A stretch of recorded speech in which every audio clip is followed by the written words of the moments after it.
bentornati, come state?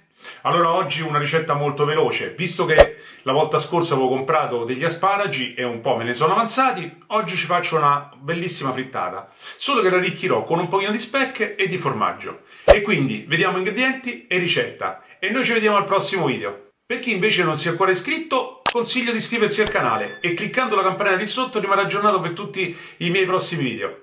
Ci vediamo alla prossima, ciao!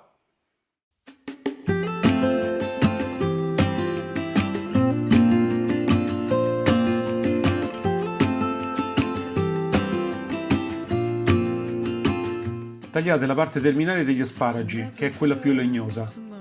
Closing in this fast, oh, I guess time's in a rush.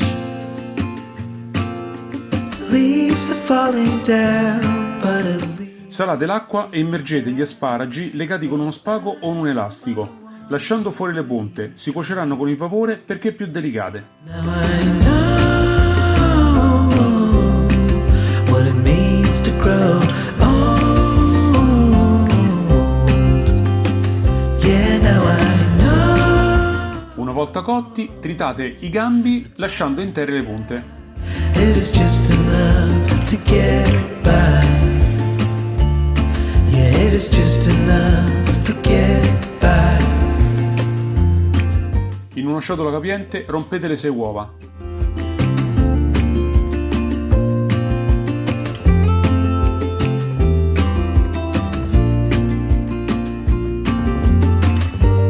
Salate e pepate.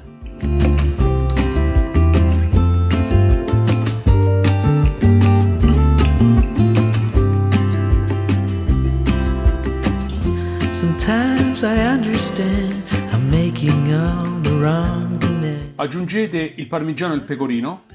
in the end, but still I am here, moving on like before. I'm yearning to reach the shore. Lo speck tagliato a listarelle. What it means to grow old. E poi gli asparagi. E mescolate il tutto. The time I got, it is just enough to get by. Oh, now I know In una padella scaldate l'olio what it means to grow. e per sapere se è a temperatura mettete una goccia nella padella. Se si rapprende subito è pronto. I know the time I've got, it is just. Mettete le uova in padella e fate cuocere a fuoco medio coperto. Yeah, it is just enough to get by. Dopo circa 5-6 minuti girate la vostra frittata aiutandovi con il coperchio stesso Yeah, now I know e lasciate cuocere per altri 3-4 minuti.